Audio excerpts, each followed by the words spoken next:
Dreams they should be pure. And I think a lot of times, when we're born into this world, we actually wind up going backwards. And it seems like the more we mature, the more responsible our dreams become. And the more governors we put on ourselves and our ability to dream and to reimagine. And it's always a fight for us parents and for you guys to make sure that your dreams always stay pure. And so it's not a matter of pushing beyond the limitations or expectations. It's really a matter of protecting your dreams, protecting your imagination. That's really the key. And when you do that, then the world just seems limitless. Once you have the passion, the thing that you're passionate about now, you can look at other people or other entities or other things or works of art, and you can draw things from that to help you be better at what you do by looking for those common denominators. I want to know, how do I prepare? How do I prepare? How do I study? How do I view the game? How do you build your game? And my response is much like the way he builds products. When you think sequentially, you look at this, the end result of what you want to create, but in order to create that, there's so many other little things that go into this massive entity or device. It's no different than building my basketball game. You start with, what do you want your game to be? What would make your game most unstoppable or hard to deal with? And now you work backwards from there. And you start building it one piece at a time, one move at a time, one counter at a time. So there's a lot of similarities there. If your job is to try to be the best basketball player you can be, right? To do that, you have to practice, you have to train. You want to train as much as you can, as often as you can. So if you get up at 10 in the morning, train at 11, train at 12, train for 2 hours, 12 to 2.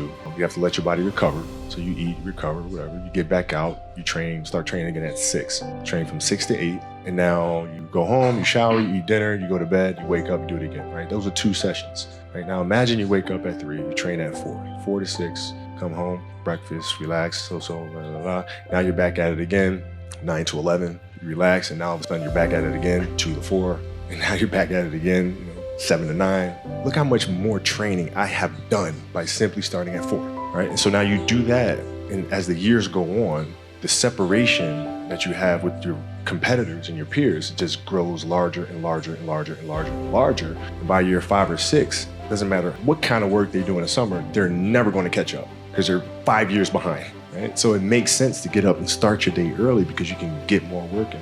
If I start earlier, I can train more hours. And I know the other guys aren't doing it because I know what their training schedule is, right? So I know if I do this consistently over time, the gap's just going to widen and widen and widen and widen and widen, and they won't be able to get that back.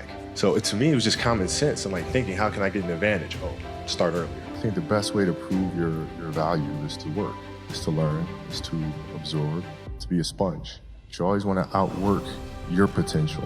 As hard as you believe you can work harder than that.